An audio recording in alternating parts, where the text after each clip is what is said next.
Let's continue. We will go next to our caller from, let's go to the 516 area code. Why not? Caller from 516. What's your name? Where are you calling from? And what's on your mind today? Hello, David. I'm Harry Christophe. I'm calling from Long Island, New York State. And I was wondering, what's your take on Singular Talk's Kyle Kulinski, and why don't you really agree a whole lot with his approach on bringing progressive change, also known as the Justice Democrats? Oh, no, I don't disagree with the progressive change. And wait, so what was the first part? What do I think about secular talk? Yeah, what's your general take on Kyle Kulinski? Well, I mean, Kyle's a friend of mine, and we are in touch, outside of any public forums directly and regularly.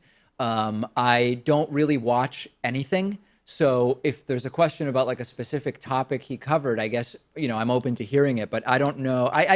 I'm too busy between my show and teaching and speaking engagements and other stuff to really watch anything. So my understanding is that Kyle's program is a progressive show, and I like Kyle. And even though we might have disagreements on particular issues, I by and large think that he's doing a good show. Now, as far as Justice Democrats, again, I have no problem whatsoever with the idea of trying to move any elected position to the left from where it is. From a practical standpoint, and again, this isn't about Justice Democrats, it's a much more general thing. You have to be pragmatic, consider the circumstances of any particular election, and in a world of limited resources, consider whether it makes more sense to primary Democrats that aren't as liberal as you want versus whether it makes sense to try to replace some Republicans with Democrats. There's no right answer. There's no blanket right answer. I just think that it's perfectly reasonable and actually a smart thing to consider that anytime you're thinking about how to invest resources in elections.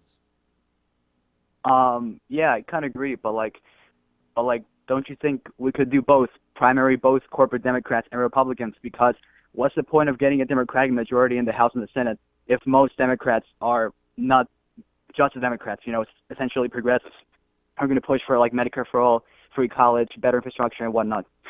Right. Yeah, no, your question's a good one, which is why can't we do both? And we sort of can, but again, there's a limited amount of money and volunteer hours that are going to go into elections. So if we were in a world that was not zero sum, where you could just say, well, we can do everything within every campaign. We will primary every Democrat that's not as left wing as we want, and we will try to take over every Republican seat. Sure, it's just not the real world, right? We do live in a world of limited financial and sort of labor hour resources for any particular election. So we have to sort of operate in the real world. Does that make sense?